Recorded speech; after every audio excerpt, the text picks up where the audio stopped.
As I've covered many times on the channel before, there are plenty of animals that enjoy being drunk and high. Sometimes animals get high by eating natural substances, and in other cases they get high by stealing substances from humans. For some animals their drug habit is completely harmless, but for other animals it can ruin their lives, and in some cases it can even end them. There really are quite a few parallels between human drug use and animal drug use, and some animals seem to struggle with addiction just like humans. In this video I will be going through a few more stories where animals enjoy taking drugs, as I will be going through 3 animals that ingest poisons and chemicals to get high.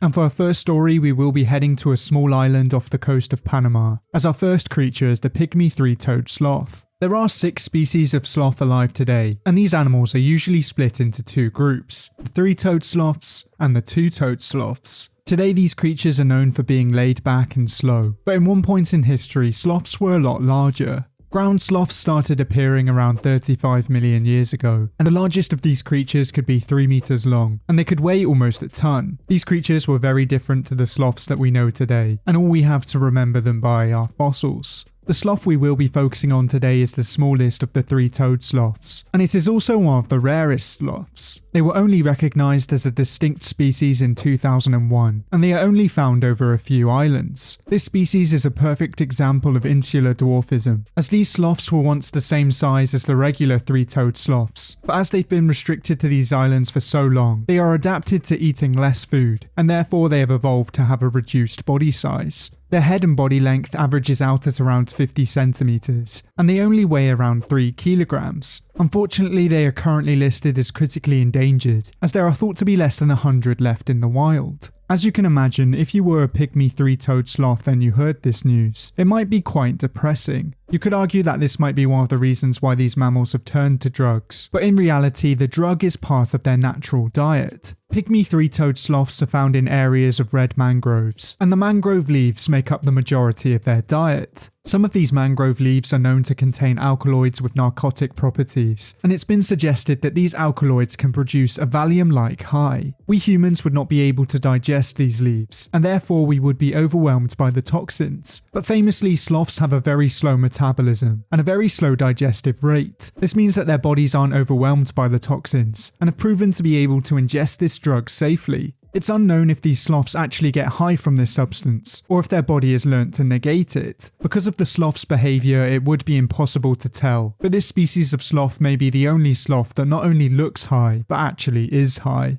But for our next story, we will be heading over to Eurasia, as the next species we will be focusing on is the much loved European hedgehog. This species has a scattered distribution across Europe and some parts of Asia, and it is most well known for its impressive defense against predators. Hedgehogs are covered in hard spines, and will roll up in a ball when approached by predators. This means that it's almost impossible for the predator to eat the hedgehog without getting injured. Although the hedgehog is mostly seen as a calm or passive creature, it is quite an impressive predator. It is mostly an insectivore, but it will also feed on small lizards, frogs, and rodents. The hedgehog is a good example of one of the few wild mammals that you can find in your garden. Hedgehogs adapt very well to hedgerows, and will often go from garden to garden in search of food. In most cases they do this at night as they are largely nocturnal, but it's not unheard of to see a hedgehog rummaging in the day. Strangely, the hedgehog's spines aren't its only defense, as this small mammal is really quite a hardy creature. They are naturally immune to some snake venoms, and they are also immune to some chemicals and poisons. In some cases, hedgehogs will actively search out poisons and chemicals, and they will even use them to get high. They are known to be fans of turpentine and tobacco, and they will ingest these substances when they come across them. After ingesting these substances, they can appear dazed and confused, and seem to be enjoying the effects of the chemicals. Hedgehogs don't only use these chemicals and poisons to get high, as they may also use them to get rid of parasites. When hedgehogs come across a putrid smell or taste, they will practice a behaviour known as self-anointing. They will lick the substances, then lick the quills on their back, and it is thought to be a way to make themselves poisonous to predators, or it may be a way to deter parasites and pests. This really is quite intelligent behaviour for such a small mammal, as I'm sure many predators would think twice about eating a hedgehog that smelled of turpentine. It looks as though hedgehogs use these substances both to get high and also to protect themselves, and really no cigarette is safe when a hedgehog is around.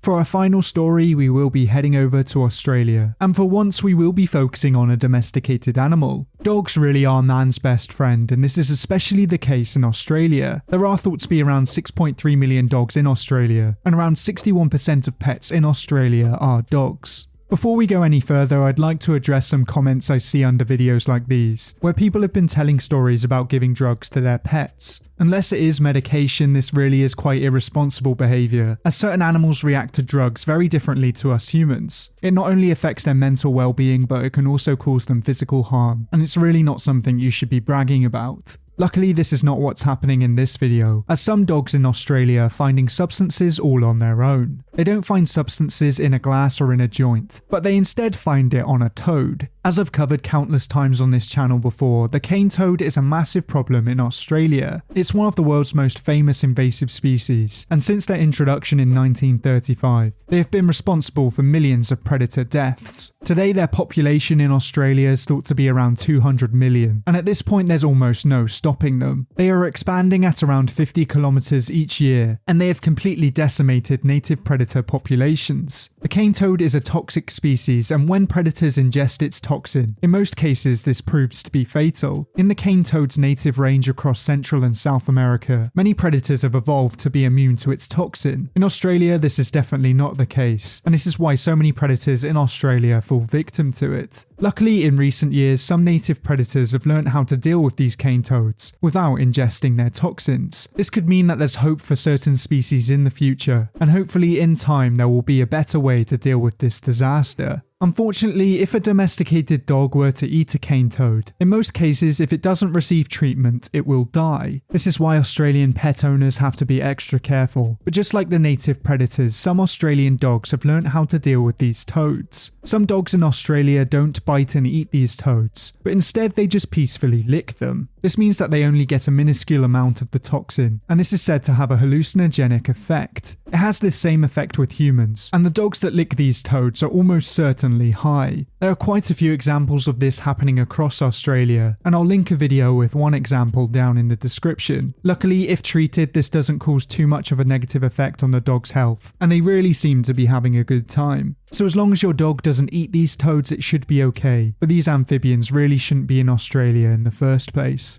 I've really enjoyed making videos about animals that get drunk and high, but at the moment I'm running out of stories. There are plenty of stories of animals that eat fermented fruits, but I think I've been through the most interesting versions of these stories. If you know of any other stories of animals that get high, then please let me know in the comments down below, as I'll be more than happy to make another video in this series. But thanks for watching, I hope you enjoyed. If you liked it, please leave a like and subscribe if you want to see more videos like these, but until next time, goodbye.